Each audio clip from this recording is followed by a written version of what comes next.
Assalamualaikum warahmatullahi wabarakatuh. Kami dari kelompok 9 yang beranggotakan Dinda Audini, Khairinisa Tanjung, Novita Nurhayati, dan Siva Nabila akan membawakan materi tentang kurikulum Inggris. Sejarah pendidikan Inggris. Program wajib belajar di Inggris dimulai pada tahun 1880 dan hanya untuk anak berusia 5-10 tahun. Dengan batas akhir usia wajib belajar adalah 14 tahun. Diberlakukannya Undang-Undang Education and Skills mulai tahun 2013 sampai 2015, batas akhir usia wajib belajar meningkat menjadi 18 tahun. Sistem pendidikan Inggris. Sistem pendidikan Inggris dibagi menjadi 4, yaitu England, Skotlandia, Wales, dan Irlandia Utara, dan setiap negara memiliki sistem terpisah di bawah pemerintahan masing-masing. Struktur dasar sistem pendidikan di Inggris. Pendidikan pra-primer usia 3-4 tahun, pendidikan primer usia 4-11 tahun, pendidikan sekunder usia 11-16 tahun, pendidikan lanjutan usia 16-18 tahun, pendidikan tinggi usia di atas 18 tahun. Kurikulum Inggris. Sekolah-sekolah di Inggris menggunakan kurikulum nasional. Kurikulum nasional ditentukan oleh Dewan Pengembangan Kurikulum Sekolah, khususnya untuk sekolah SD dan SMP. Pelajaran inti, Inggris, matematik, dan sains yang wajib dipelajari oleh siswa umur 5 sampai dengan 15 tahun. Pelajaran yang wajib dipilih satu atau lebih art and design, citizenship, design, dan teknologi, geografi, history, information and communication, teknologi, modern foreign, language, music, dan physical education. Tujuan kurikulum Inggris: 1. Membantu anak-anak mengembangkan pikiran dan rasa ingin tahu. 2. Menanamkan rasa penghargaan terhadap nilai-nilai moral dan toleransi. 3. Memberikan basis pengetahuan yang bersifat matematis dan teknik. Jenis kurikulum Inggris. 1. Case Stage. Case Stage 1 dan 2 berlangsung di sekolah dasar pada usia 5 sampai dengan 7 tahun. Pada usia 7 sampai 11 tahun melanjutkan ke sekolah menengah pertama dan menyelesaikan Case Stage 3 pada usia 11 sampai 14 tahun. Dan Case Stage 4 pada usia 14 sampai dengan 16 tahun. 2. Early years atau pra-primer. Pendidikan pra-primer adalah pendidikan untuk anak-anak yang belum memasuki usia wajib belajar atau anak yang belum 5 tahun, misalnya di taman kanak-kanak atau kelas usia di SD.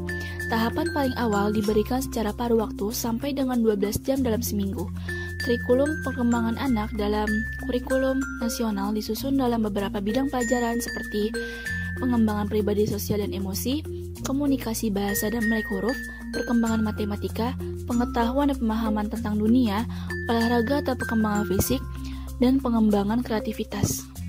Yang ketiga, primary and secondary education, yang dimana merupakan program paket wajib belajar masuk dalam tahapan Case Stage 1 dan 2, pendidikan primer di usia 5-11 tahun, dan pendidikan sekunder di usia 11-16 tahun, dalam waktu pengajaran minimum dalam 1 minggu.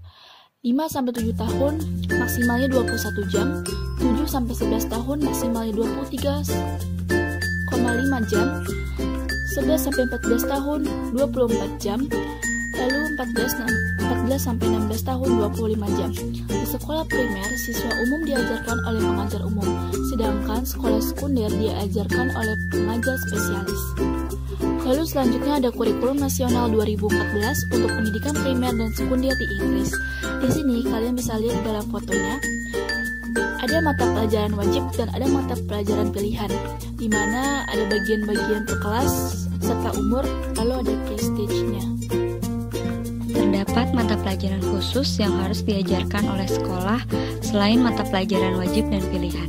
Yang pertama, pendidikan agama yang diajarkan di setiap case stage. Selanjutnya, pendidikan seks dan hubungan antar manusia yang diajarkan di case stage 3 dan case stage 4. Yang keempat, tingkat lanjut. Terdapat beberapa pilihan jenis sekolah tingkat lanjut, yaitu melanjutkan di sekolah yang sama, melanjutkan pendidikan passage from college atau tertiary college. Beberapa jenis sekolah memiliki perbedaan penekanan materi antara pendidikan akademik atau umum dan pendidikan kejuruan. Yang kelima, tingkat tinggi. Berbagai macam tipe lembaga pendidikan tinggi, termasuk diantaranya universitas, perguruan tinggi, dan university college. Pengajaran mahasiswa dibagi menjadi pengajaran di dalam college dan di departemen universitas. Di Inggris terdapat sistem universitas yang sistem pendidikan ini diadopsi oleh universitas terkemuka, yaitu Universitas Oxford, Universitas Cambridge, dan Universitas Durham. Evaluasi.